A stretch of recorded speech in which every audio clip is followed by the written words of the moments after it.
안녕하십니까. 동양미래대학교 컴퓨터 소프트웨어 공학과 2학년 YB반 정승원입니다. 이번에 제가 분석할 주제는 지구온난화의 정의와 심각성에 대해 국민들이 얼마나 인지하고 있는지, 지구온난화의 주된 원인과 그 결과는 무엇인지, 그리고 지구온난화를 방지하기 위해 실제 국민들이 실천하는 사례는 어떤 것인지에 대한 분석을 시작하도록 하겠습니다. 먼저 파트 1입니다. 2013년 원주시 지구온난화 인지도 분석에 대한 결과입니다. 지금 보시다시피 인포 함수를 통해서 응답자 특성별 1에서 NA 값이 22개가 도출된 것을 알 수 있습니다.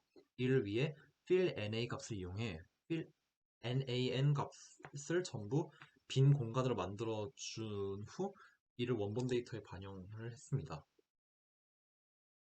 이제 그룹 1과 2를 나누어 지구온난화의 정의에 대해 잘 알고 있다와 모른다에 대한 컬럼을 추가하도록 하겠습니다. 이후 동일한 상위 범주들끼리 각각 서로 다른 색상으로 구분하는 함수인 드로우 컬러 셀을 지정을 했는데요. 이는 데이터 프레임의 스타일 적용 함수를 생성한 것입니다. 각 셀은 CSS 스타일 형식을 그대로 반영한다는 특징을 지니고 있습니다. 파트 1 분석 결과를 말씀드리자면 하위 범주의 음면부와 그룹 2의 소개가 42.8%인 것으로 보아 읍과 면에 거주하고 있는 사람들이 지구온난화의 정의에 대해 좀 더 많이 인식하고 깨달았으면 하는 바람이 있다고 판단할 수 있습니다. 파트 2는 2013년 원주시 지구온난화 심각성 인지도 분석입니다. 역시 응답자 특성별 컬럼에서 NA 값이 22개로 보기가 좋지 않아 fill NA 함수를 이용했습니다. 이후 컬럼을 변경한 후 매우 심각한과 다소 심각한을 묶어 지구온난화가 심각하다고 느낀 비율의 총합에 대한 새로운 컬럼을 심각총계라는 이름을 정의한 후 반영을 했습니다. 보시다시피 심각성 인지도의 최소값 중에서 심각총계는 72.7%, 그 평균값은 대략 85.1%인 것으로 볼 수 있습니다. 다음으로는 지구온난화의 주된 원인인 CO2 배출량에 대해서 설명을 드리겠습니다. 연간 세계 CO2 배출량 현황입니다. 이를 시각화한 결과 1999년부터 2020년까지 연간 CO2 배출량은 지속적으로 상승세를 보이고 있습니다. 다음으로는 지구 온도에 대한 데이터를 불러보겠습니다. 지구의 평균 기온을 0이라 가정했을 때 기온이 상승한 편차를 나타낸 데이터입니다. 각 해당 연도에 대한 편차는 매년 7월 기준으로 한 양의 실수값입니다. 이에 대한 시각화를 한 결과 꺾은선 그래프로 나타내었습니다. 2015년부터 상승세가 대폭 증가한 것으로 볼 수 있습니다. 이후 CO2 배출량과 지구 기온 편차를 합한 데이터를 불러오도록 하겠습니다. 매플로립 홈페이지에서 패러사이트 심플 코드를 활용했습니다. 결론부터 말씀드리자면 CO2 배출량이 많아질수록 지구의 표면 기온이 거의 정비례 관계로 상승한다는 사실을 알 수 있습니다. 파트 4에 대한 내용은 한국의 7월 연간 기온 분석이며 지역은 서울과 제주도입니다. 우선 1954년부터 2021년까지 제주도 7월 평균 최저 최고 기온 데이터입니다. 제주도의 연간 기온 변화를 시각화하기 위해 매플로립과 넘파이를 임포트한 후 이후 파트 5에 다룰 데이트 타임을 미리 임포트를 했습니다. 분석 결과 평균 최저 최고 기온 액세스들을 하나의 피규어에 담겨지는 것을 알 수가 있고 서울 7월 여름 데이터도 제주도와 마찬가지로 현재 시각화를 해본 결과 계속적으로 상승을 하고 있는 추세를 보이고 있습니다. 이번에는 2001년부터 2021년까지 제주도와 서울의 평균 최저 최고 기온만을 슬라이싱한 결과를 반영했습니다.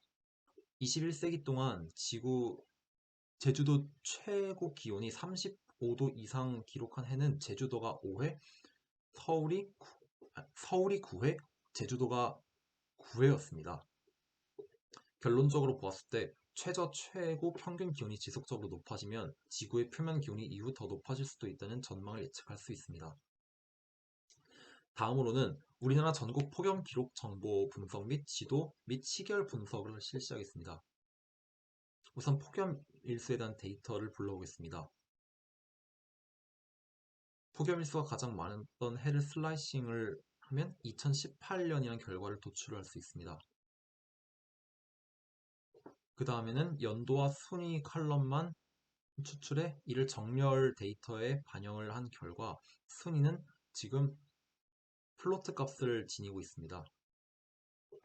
int 값이 보기가 좋으므로 s-type 함수를 이용했습니다. 이제 연 합계에 대한 데이터를 분석하기 위해 이를 통계 변수에 대입한 후 22년간 폭염 일수의 합계의 변화를 수평막대 그래프로 나타낸 결과입니다. 다음으로는 우리나라 최장 폭염에 대한 데이터입니다. 폭염 일수가 가장 길었던 도시들 중 2021년까지 가장 많이 해당되었던 지점을 슬라이싱 해보면 합천인 것을 알 수 있습니다. 이때 사용한 함수는 모드 함수이고 의미는 최빈 값입니다.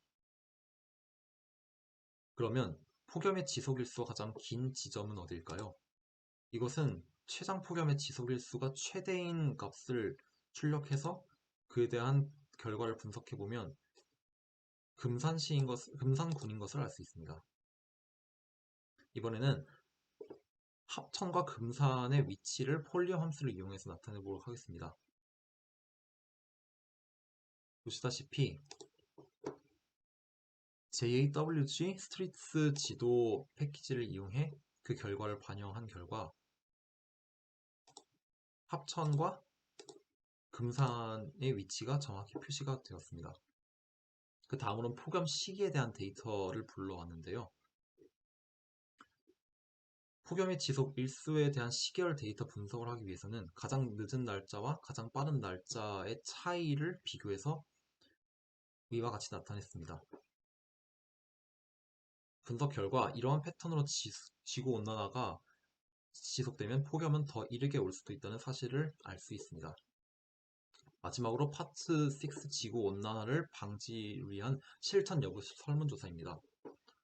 2013년 원주시와 2016년 수원시, 2017년 제주도의 설문조사를 불러온 결과 원주 시민들의 2013년 데이터를 보면 다소 실천 비율이 낮은 친환경 제품 구입과 대중교통 이용에 대해 인식이 높아져야 된다고 생각을 합니다. 수원시의 경우 지구온난화를 방지를 위해 실천하지 않는 이유 중에서 이행을 하지 못하고 실천 방법을 모르는 이유가 대략 88%를 차지합니다. 따라서 지구온난화의 심각성을 다시 한번 생각해 보아야 할 필요가 있다고 판단을 내릴 수 있습니다. 마지막으로 제주도의 설문조사를 보겠습니다. 제주도 시민들이 재활용 실천 비율과 중고물건 기부 구입 비율이 상대적으로 낮은 것을 확인할 수 있습니다. 이렇게 지구온난화에 대한 모든 분석을 마쳤습니다. 한 가지 제가 바라는 것은 대부분의 국민들이 지구온난화가 무엇인지 그리고 그 심각성에 대해 많이 알고 있지만 제주도 시민들처럼 지구온난화 방지를 위한 재활용의 실천율이 부족한 경우가 있듯이 이러한 데이터 분석을 이용해 재활용 실천 사례 비율이 적은 다른 지역에도 이 사실에 대한 필요성을 매체를 통해 많이 알고 싶습니다. 그리고 지구온난화의 심각성을 잘 깨닫지 못하는 국민들에게 그 현황과 심각성에 대해서도 강조를 하고 싶은 저의 바람이 있습니다. 네, 이상으로 모든 분석을 마치겠습니다. 감사합니다.